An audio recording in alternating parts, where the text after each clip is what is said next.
Mamasyal kami ni ate. Papasyal niya ako sa ano, sa tourist spot dito sa Sokcho. Mainit pero malamig. Huh? Alam mo yun? Maaraw pero yung hangin malamig. Nakikita ka dyan. Ito tayo sa Buddha, Naksansa. Mag-ano tayo dun? Pray.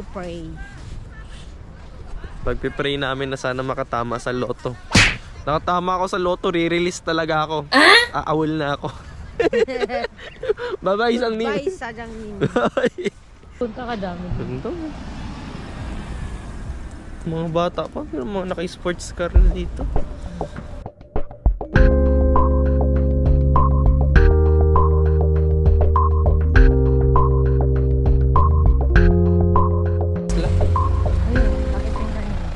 Ha? Ano yan? Dakipin ako niyan? Natakot ako ni ate.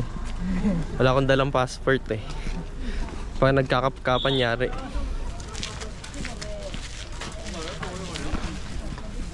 Oh, bawal ka dito, bunso.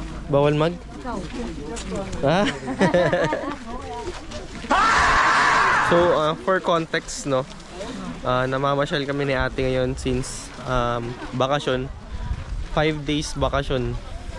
Ay hindi, 4 days na kasi may pasok pala ng Sabado. So Sunday pumunta ako dito sa Sokcho. 4 hours ang biyahe kila ate. So gagala kami.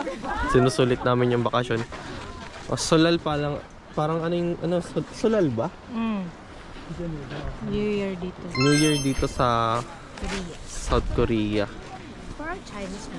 Sebok mani padise.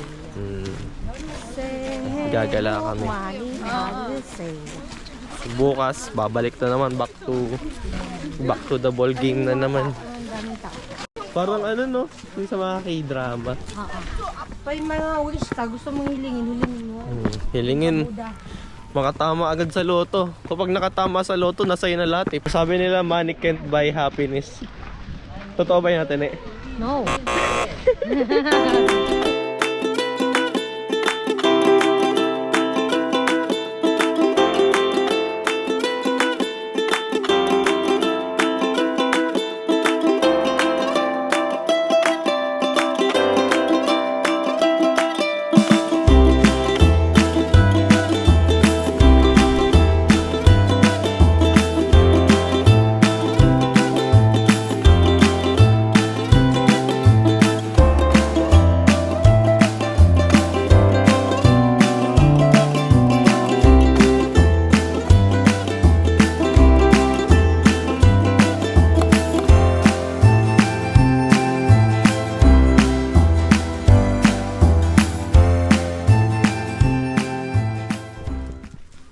Ganda. Naka-video.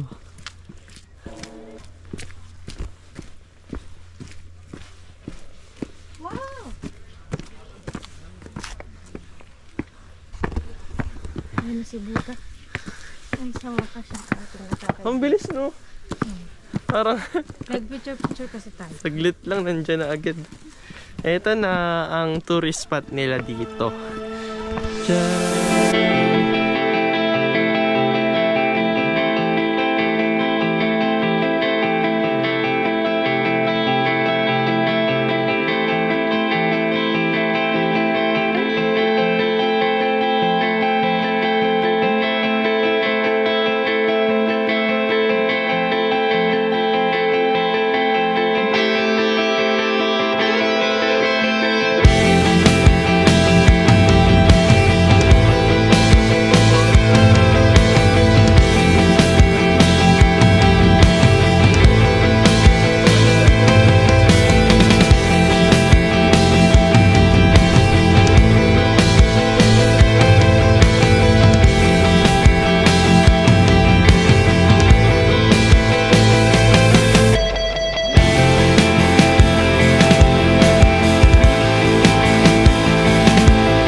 Ah.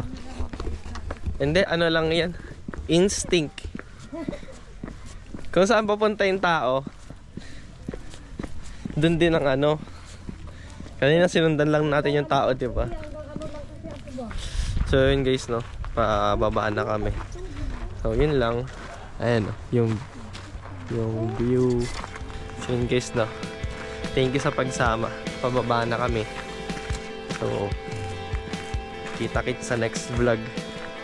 Bye-bye!